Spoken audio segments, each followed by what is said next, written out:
There are always ups and downs. Days filled with laughter, and days that feel heavy, as though the weight of everything you are carrying has finally made itself known all at once. That is the nature of life.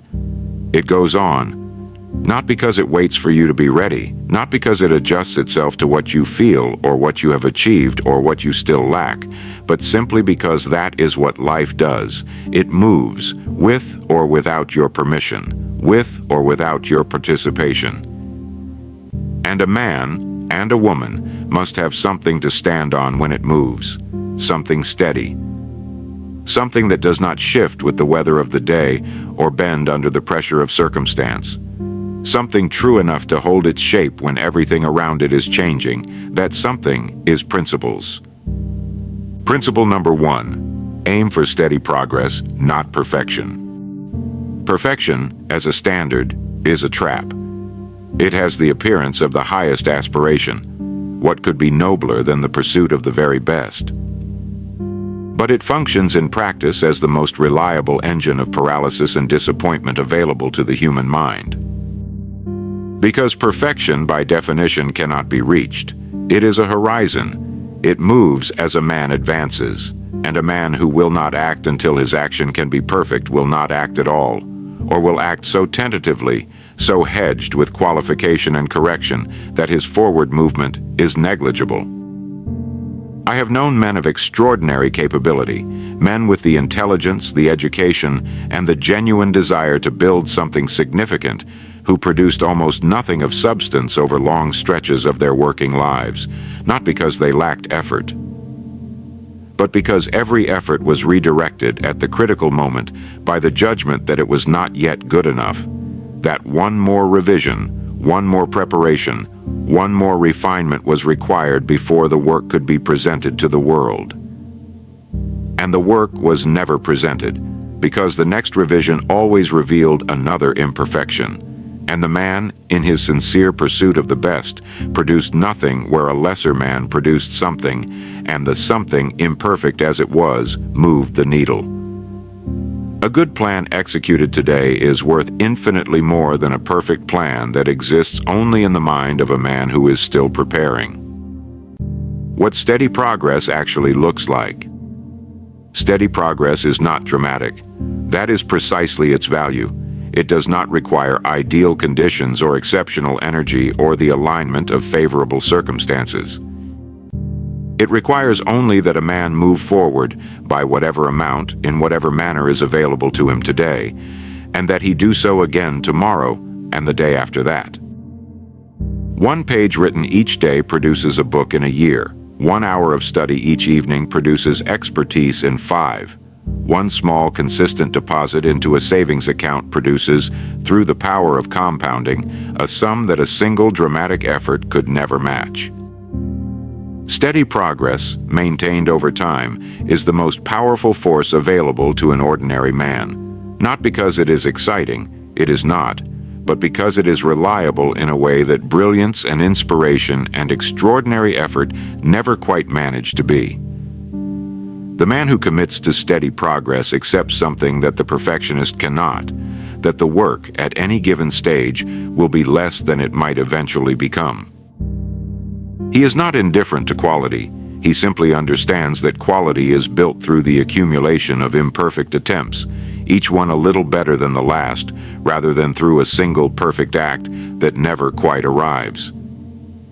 Set your standard high, but measure your success not by the distance between where you are and where perfection lives, but by the distance between where you are today and where you were yesterday. If today's work is better than yesterday's, you are succeeding. It is that simple, and that demanding, and that liberating. Principle 2. The mind is the foundation of all results. The mind is the foundation of all results, not circumstances, not talent, not the conditions a man was born into, or the opportunities that happen to present themselves along his road. These things influence a man's life, certainly. I would not pretend otherwise. But they do not determine it, not in the way that the quality of a man's thinking determines it.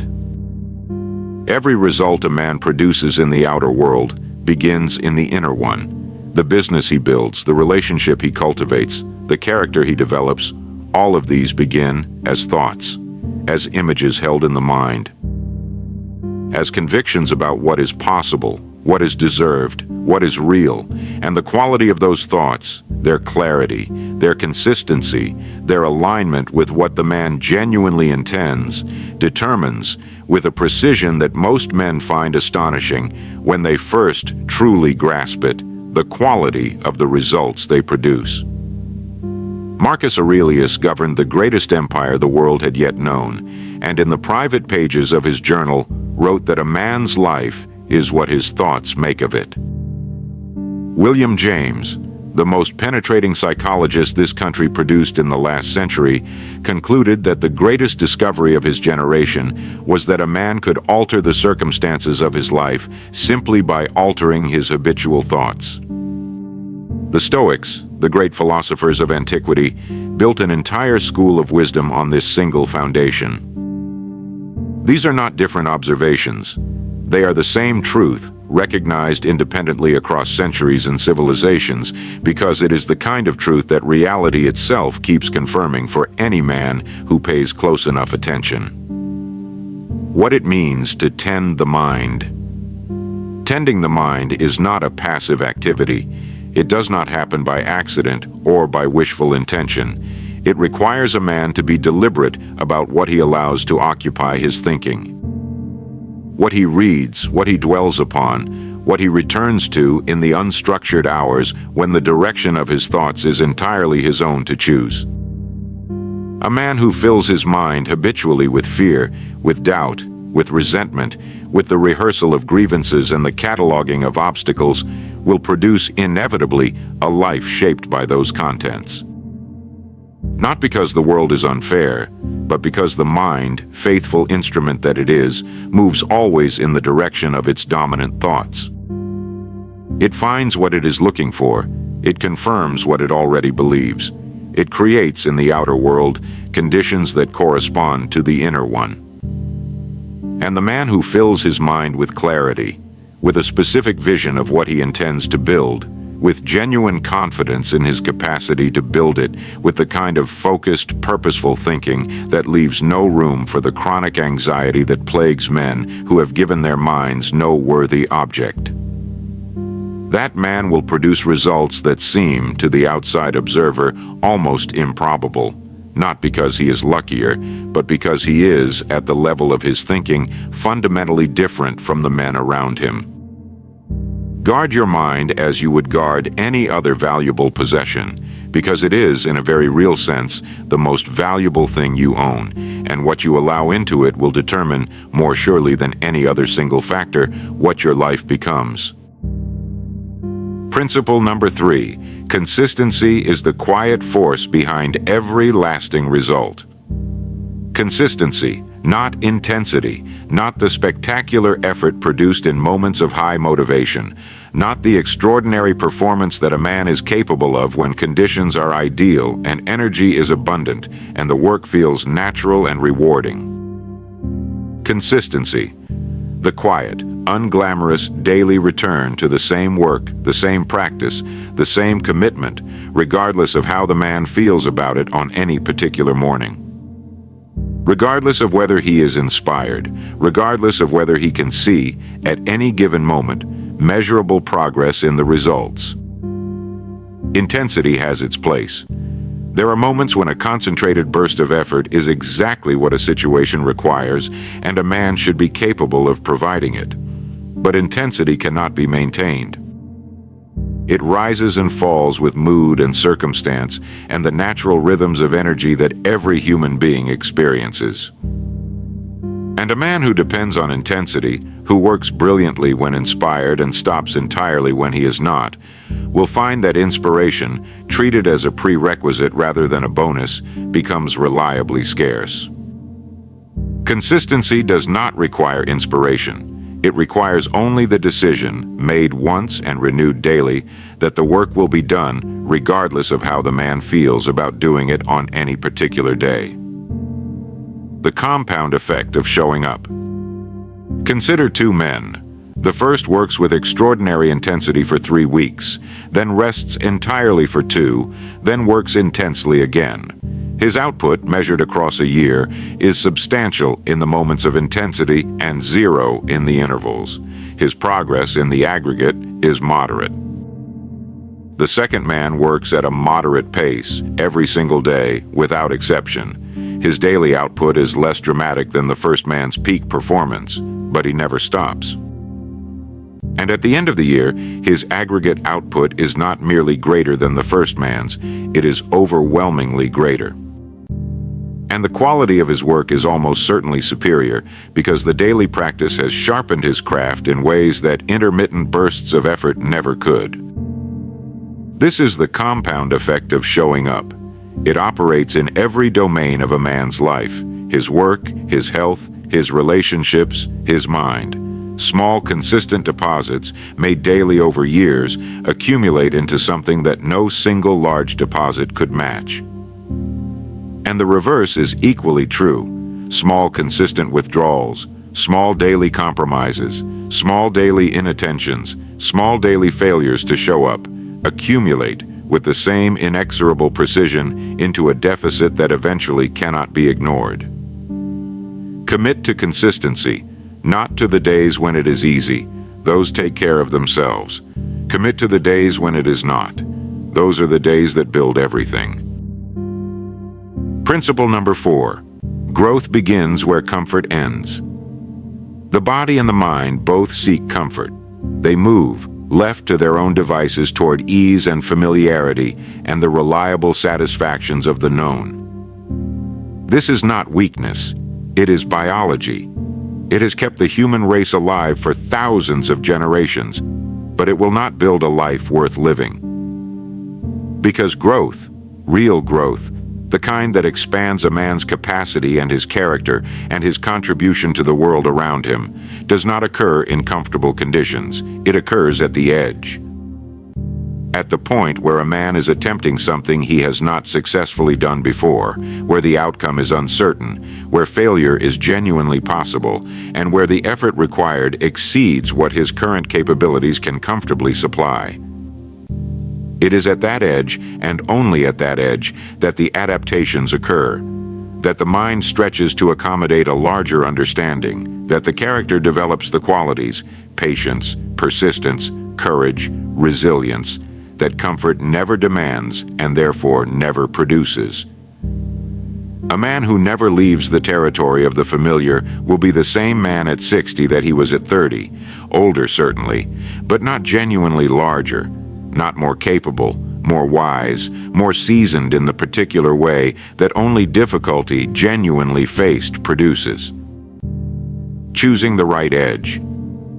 The edge I am speaking of is not recklessness. It is not the manufactured thrill of unnecessary risk. It is the specific, chosen, purposeful discomfort that attends any genuine attempt to do something better than one has done it before. For one man, it is the conversation he has been avoiding, the honest reckoning with a colleague, a partner, a family member that requires more courage than he has previously been willing to assemble. For another, it is the commitment to a standard of work that exceeds what he has previously demanded of himself. For another, it is the decision to learn something, a skill, a discipline, a body of knowledge that stretches far beyond what his current competence can comfortably accommodate.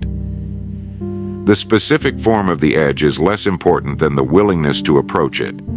A man who consistently, deliberately, moves toward the boundary of his current capability, who treats comfort as a signal that he has stopped growing rather than a reward to be pursued, will find that the boundary moves with him. That what was once the edge of his capability becomes, over time, his comfortable center, and the edge moves further out, and the man is larger. Seek the edge, not desperately, not recklessly, but consistently, deliberately, as a man who understands that his comfort zone is not his home. It is simply where he has rested long enough to mistake the temporary for the permanent. Principle number 5, remain grounded by mastering your ego and emotions. Now, I want to be precise about what I mean by mastery, because the word is easily misunderstood. I do not mean the suppression of emotion. The pretense that a man feels nothing, the performance of a stoicism so complete that his inner life is simply denied. That is not mastery. That is repression, and it produces, in time, the kind of man who is outwardly composed and inwardly brittle, who holds together under ordinary pressure and shatters under the extraordinary. Mastery means something different. It means that a man's emotions inform him without governing him, that he feels what he feels, fully, honestly, without pretense, and that he then chooses, rather than simply reacts to, what he will do with what he feels. He is moved by his emotions without being controlled by them. His inner weather passes through him without dictating the course of his actions. The man who is mastered by his emotions is not a free man. He is a man whose behavior is determined by whatever feeling happens to be most powerful in any given moment. His anger decides his words. His fear decides his choices. His pride decides his positions.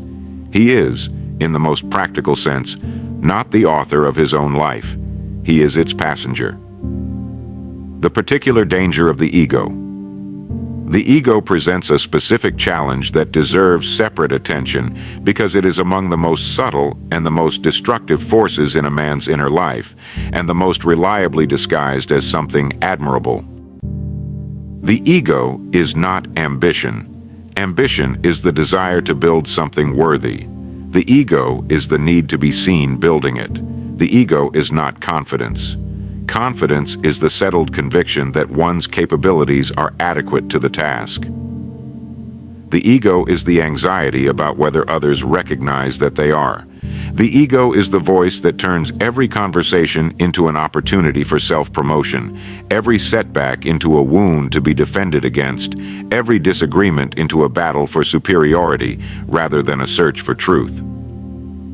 A man whose ego is unmastered will make consistently poor decisions, not because he lacks intelligence, but because his intelligence is perpetually in the service of protecting and promoting his self-image, rather than honestly assessing reality.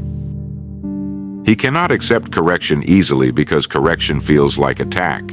He cannot acknowledge uncertainty because uncertainty feels like weakness.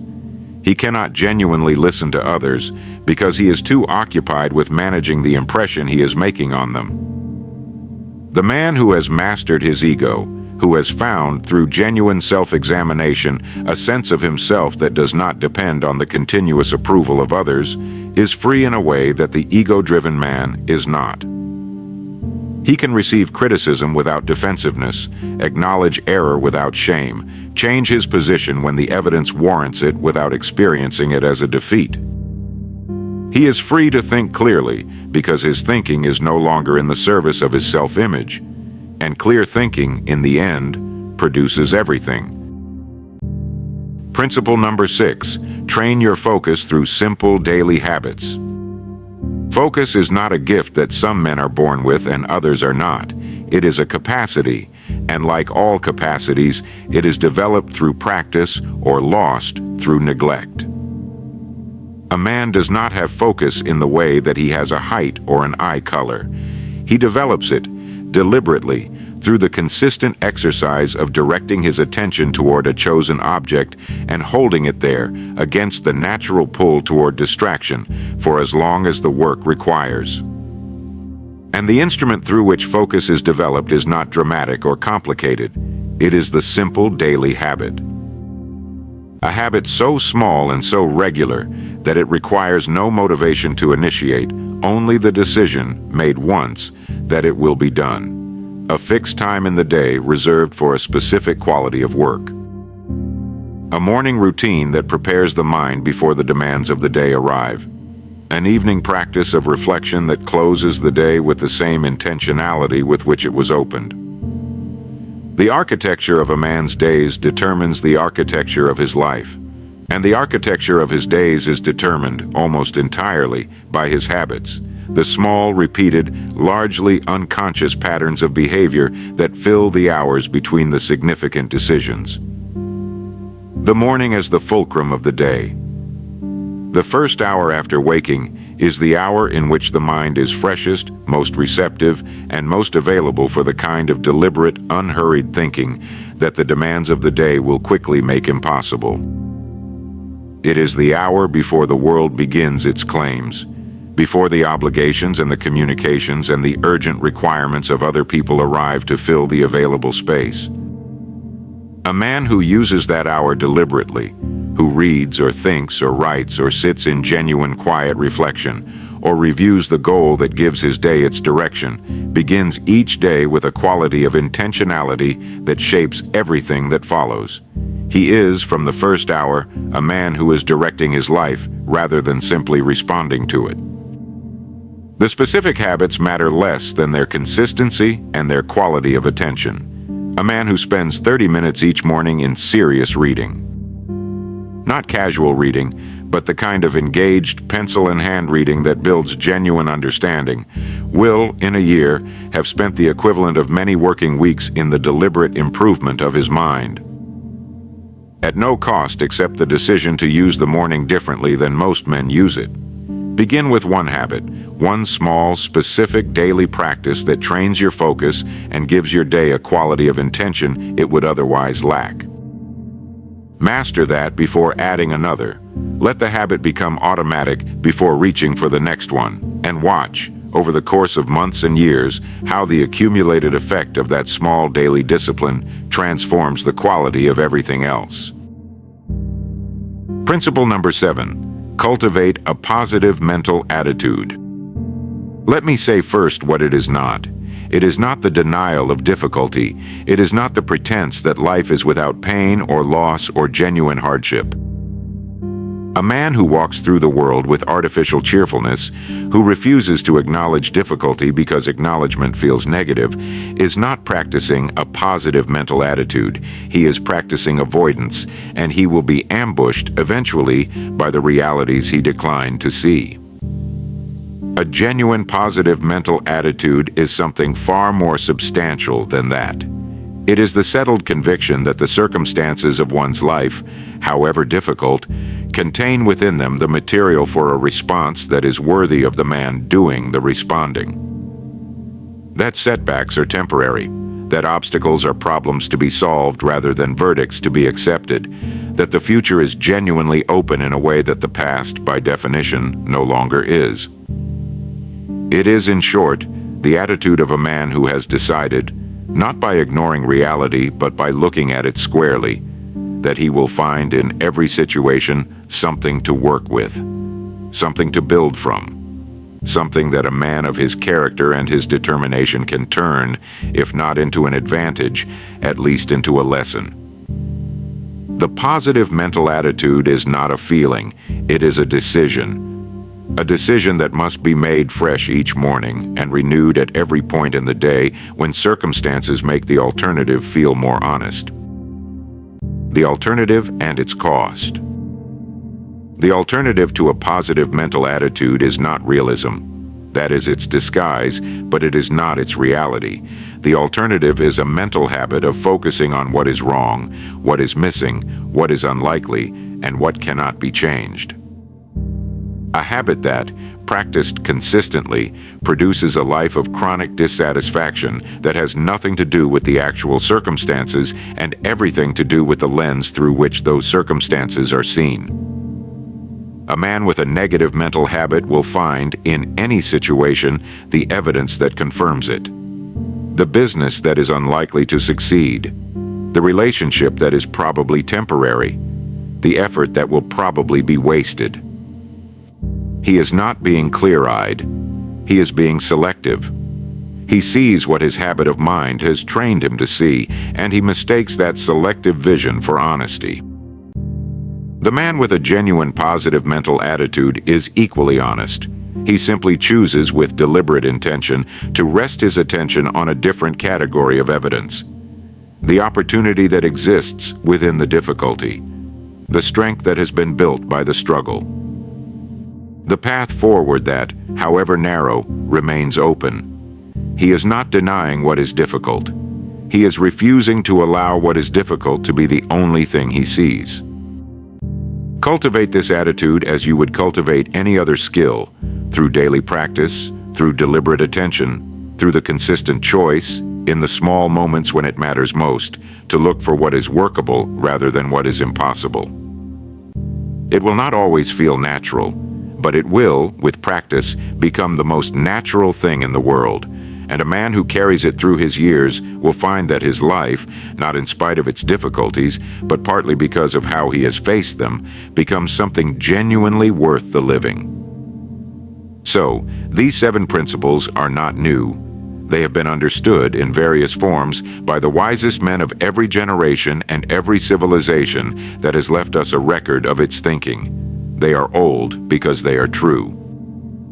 The principles themselves will do nothing for a man who only hears them. They will do everything for a man who lives by them. The difference between those 2 men is not talent, it is not circumstance, it is not even, in the end, desire. For most men desire these things, at least in some abstract sense. The difference is decision. The firm, clear, this morning and every morning thereafter decision that these principles are not interesting ideas to be considered and set aside, but actual commitments by which the hours of one's life will be conducted. Make that decision, and then keep making it, every morning. Every time the day makes keeping it difficult. Every time the easier path presents itself and the principles ask something more. Because a man who lives by his principles, through years and decades of ordinary days, does not merely have a good life. He becomes more and more better day by day.